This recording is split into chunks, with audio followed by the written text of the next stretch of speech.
Everybody thinks it's never going to happen to me. It could never happen to me. And I think a lot of musicians fall into that category. I'm in that category. I feel like, oh yeah, I don't have to worry about any, repetitive stress injuries or anything like that.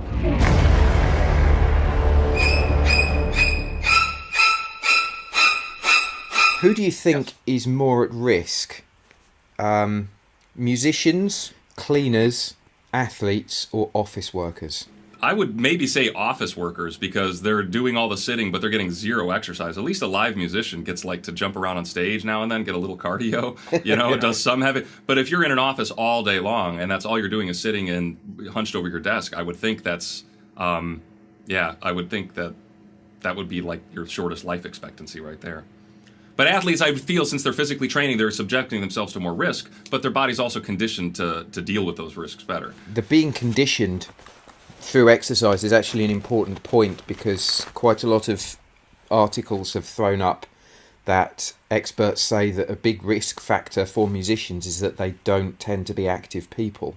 Yeah. And some teachers even tell people to stop exercising. Doesn't seem like a smart thing for a teacher to say. No.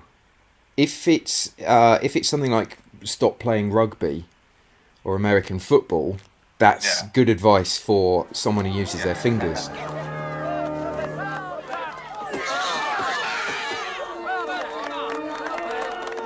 I have noticed that musicians have a tendency to pick one side or the other. Or people in general, it's like they're either on the side of music or on the side of athleticism. And that's like a stereotype. But I mean, it is one of those stereotypes that seems to come to fruition quite a bit, is that musical minds don't seem to always be that physically active.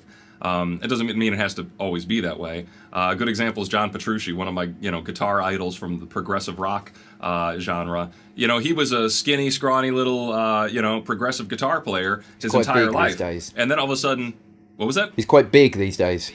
Oh yeah, he's a bear. He's like a complete, just giant beast. I mean, and he did that in a matter of 4 or 5 years. So he was one of those people that decided to cross over into fitness and add a little longevity to those guitar playing years. But now the guitar just looks like a little toy in his hand, so it kind of adds a little comedy to the entire thing. But you can answer this question. I mean, how much risk is there for somebody who's just doing it casually, only putting in 3 or 4 hours a week? Is it any more harmful than sitting at a computer? Yeah, it's probably similar to using a computer, because the mouse is a high risk thing, the keyboard can be, and you're doing dexterous tasks with your fingers. Mm-hmm. And it also depends on not just what you're playing and how your playing level is, but it depends on you as a person.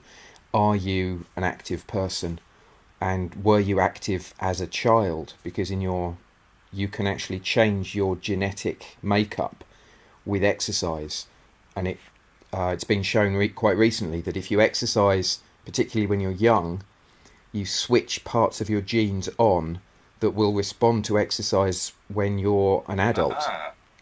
So if you stop exercising for years and years and then resume it as an adult, you'll be more receptive to it than somebody who didn't do that training as a child.